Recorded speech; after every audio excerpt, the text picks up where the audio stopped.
Οι χριστιανοί του πρώτου αιώνα αξιοποίησαν στο έπακρο όλη τη διαθέσιμη τεχνολογία της εποχής τους. Αυτό διαπιστώνεται από το γεγονός πως τα περισσότερα σπαράγματα αρχαίων παπύρων και περγαμηνών που έχουν βρεθεί τους τελευταίους αιώνες ανήκουν στην Καινή Διαθήκη. Σε αυτή τη μικρή σειρά θα δούμε τον τρόπο με τον οποίο αξιοποίησε η Εκκλησία την τεχνολογία γραφής του πρώτου αιώνα. Σήμερα θα παρατηρήσουμε πώς ήταν το βιβλίο του πρώτου αιώνα μετά Χριστόν. Ποια ήταν τα βασικά υλικά της κατασκευής ενός βιβλίου, ποιο ήταν το βασικό υλικό γραφής και ποιες πληροφορίες αντλούμε για τα βιβλία μέσα από την Καινή Διαθήκη.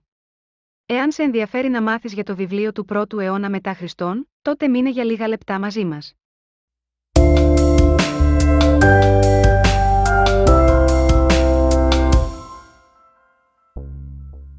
Το βιβλίο του πρώτου αιώνα είχε διαφορετική μορφή από αυτή που γνωρίζουμε σήμερα. Είχε την ονομασία Ηλιτάριο, διότι περιέγραφε κάτι το οποίο τυλιγόταν όταν δεν ήταν διαθέσιμο προς ανάγνωση και ξετυλιγόταν για να διαβαστεί. Άλλωστε, η λέξη ηλιτάριο προέρχεται από το ρήμα ηλαίο που σημαίνει στρίβο. Το υλικό γύρω από το οποίο τυλιγόταν το βιβλίο ήταν συνήθως ένας ξύλινος κύλινδρος, ενώ το υλικό γραφής ήταν ο πάπυρος, η περγαμηνή και μεταγενέστερα το χαρτί. Να σημειώσουμε εδώ ότι το χαρτί υπήρχε στην Κίνα ήδη από τις αρχές του 2ου αιώνα μετά Χριστόν, αλλά άργησε πολύ να έρθει στην Ευρώπη. Ο πάπυρος και η περγαμηνή συνυπήρχαν από τον 2ο αιώνα π.Χ.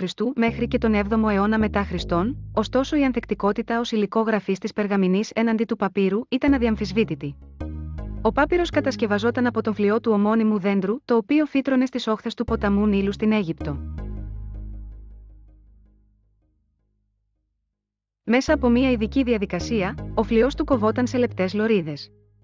Εν συνεχεία οι λωρίδες αυτές τοποθετούνταν η μία δίπλα στην άλλη κατά μήκος και από πάνω από αυτές τοποθετούνταν άλλη μία στρώση από λωρίδες με διάταξη κατά πλάτος.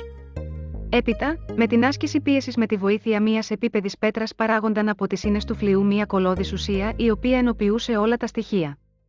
Έτσι είχαμε ένα φύλλο παπύρου.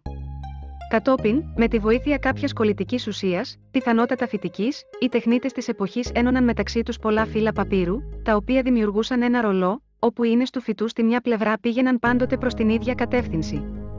Στην εξωτερική πλευρά του ρολού κατευθύνονταν κάθετα και στην εσωτερική πλευρά κατευθύνονταν οριζόντια. Το μήκος του παπύρου προσαρμοζόταν στις ανάγκες του γραφέα.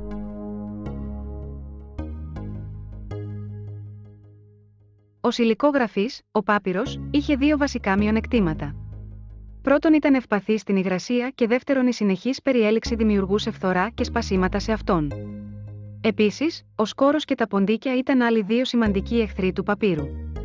Γι' αυτό ο πάπυρος θα έπρεπε να φυλαγόταν σε κλειστά δοχεία, όταν δεν χρησιμοποιούνταν. Τα περισσότερα σπαράγματα παπύρων βρέθηκαν σε περιοχές με ξηρό κλίμα, όπως η Αίγυπτος. Επάνω στον πάπυρο έγραφαν καταστήλες με ένα μυτερό καλάμι βουτυγμένο σε μελάνι. Το μελάνι κατασκευαζόταν από διάφορες φυτικές και ζωικές ουσίες. Τις περισσότερες φορές οι γραφείς έγραφαν μόνο από την εσωτερική όψη και σπανιότερα στις δύο όψεις του παπύρου. Σύμφωνα με τον καθηγητή Ιωάννη Καραβιδόπουλο, το βιβλίο των Πράξεων των Αποστόλων, το μεγαλύτερο σε έκταση βιβλίο της Καινής Διαθήκης, θα χρειαζόταν έναν πάπυρο περίπου 9 μέτρων μήκους για να γραφτεί ολόκληρο. Το σύνηθες πλάτος ενός παπύρου ήταν 30 με 40 εκατοστά. Η περγαμηνή ήταν ένα υλικό γραφής ανθεκτικότερο από τον πάπυρο, το οποίο προερχόταν από την επεξεργασία δέρματος προβάτου, αγελάδας, μοσχαριού, κατσίκας ή αλλιώς γίδας. Η επεξεργασία απαιτούσε την εμβάπτιση του δέρματος σε ασβέστη για 3 μέρες, πλύσιμο με νερό, απόξεση ώστε να φύγουν τα υπολείμματα από λίπος και από τρίχωμα, λίανση με τη χρήση ελαφρόπετρας και βάψιμο με τη χρήση κυμολίας. Ένα φύλλο περγαμηνής διπλωμένο στη μέση αποτελούσε το τετράδιο, το οποίο, όπως φαίνεται και από τη λέξη, είχε 4 πλευρές γραφής. Περισσότερα φύλλα διπλωμένα στη μέση αποτελούσαν τον κώδικα. Οι σπουδαιότεροι κώδικες της Αγίας Γραφής που έχουν διασωθεί είναι ο Συναϊτικός και ο Βατικανός. Οι κώδικες μοιάζουν με τη σημερινή μορφή του βιβλίου από χαρτί. Ορισμένοι συγγραφείς της Καινής Διαθήκης μας δίνουν εικόνες για το βιβλίο της εποχής. Έτσι, ο συγγραφέας της Αποκάλυψης, μέσα από τις έντονες εικόνες του τέλους των πάντων που περιγράφει, παρομοιάζει τον αποχωρισμό του ουρανού ως βιβλίο ελισσόμενο.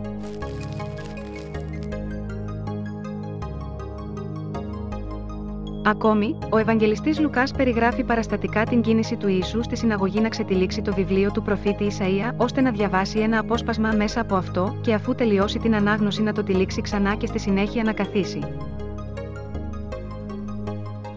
Τέλος, ο Παύλος, στην προς Τιμόθεον επιστολή εκφράζει στον πιστό χριστιανό μαθητή του, την επιθυμία του να γράψει και να διαβάσει.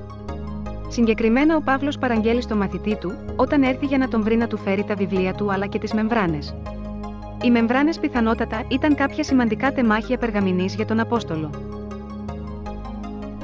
Αυτή ήταν λοιπόν η τεχνολογία γραφής, η οποία χρησιμοποιήθηκε τον 1ο αιώνα μετά Χριστόν για τη συγγραφή της Καινής Διαθήκης. Βεβαίως, ο ίδιος τρόπος γραφής χρησιμοποιήθηκε για πάνω από 1000 έτη στις περιοχές Πέριξ της Μεσογείου, από τον 2ο π.Χ. αιώνα.